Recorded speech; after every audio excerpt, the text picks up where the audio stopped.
सर्वांना क्रांतिकारी जय भीम. जालना जिल्ह्यामध्ये नंदापूर या ठिकाणी अतिशय दुर्दैवी घटना झालेली आहे. बौद्ध कुटुंबातले एक अंतम खरात आणि सुमन खरात यांना एवढं मारहाण झालेली आहे. आज ते छत्रपती संभाजीनगर घाटी रुग्णालयामध्ये ॲडमिट आहे आणि आयसीयू मध्ये मृत्यूशी झुंज खेळत आहे.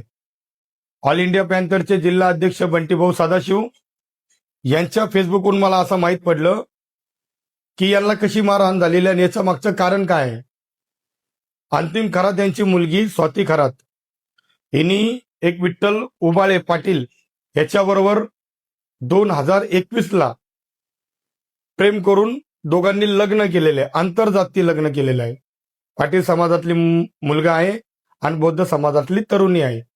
तर गेल्या 5 वर्ष झालं आणि त्याच्यानंतर तिला स्वातीताईला एक मुलगा आहे. पण विठ्ठल हा व्यवस्थित राहत नाही.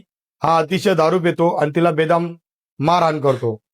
अंतिम खरात हा मुलगी पाठवत नव्हता, कारण की माझ्या मुलीला एवढा मारहाण करतो, कदाचित माझ्या मुलीचा जीव पण जाऊ शकतो.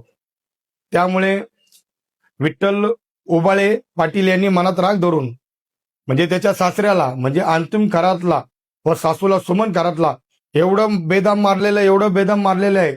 8 तारखेची घटना आहे, 8 मार्चची. एवढं बेदम मारलेलं आहे. आज ते लोक घाटी रुग्णालयामध्ये. मी पोलीस प्रशासनाला नम्र विनंती करतोय की आपण या जो आरोपी आहे विठ्ठल उबाळे पाटील याच्याबरोबर 4-5 जण कोणीतरी आहे, त्यांनी या कुटुंबाला एवढा बेदम मारहाण केलेला आहे. या हरामखोरावर अॅट्रॉसिटीचा गुन्हा दाखल करण्यात यावा, अन्यथा हे आंबेडकर समाज रस्त्यावर उतरल्याशिवाय राहणार नाही. बंटी भाऊ, मी तुम्हाला नम्र विनंती करतोय, या कुटुंबाला आपण न्याय द्या. अन्यथा तुम्ही सांगा की मोर्चा कधी काढणार आहे. हा संपूर्ण आंबेडकर समाज, हा भीम सैनिक सदैव तुमच्या सोबत राहील आणि पीडित कुटुंबाला न्याय भेटून देईल. आंबेडकर समाज झोपलेला नाहीये. मी पोलीस प्रशासनाला नम्र विनंती करतोय की आपण लवकरात लवकर जर विठ्ठल उबाळे पाटील यांच्यावर गुन्हे दाखल नाही केले तर आम्ही रस्त्यावर आल्याशिवाय राहणार नाही. हा तुमच्यासाठी इशारा आहे. जय भीम, जय भारत, जय संविधान.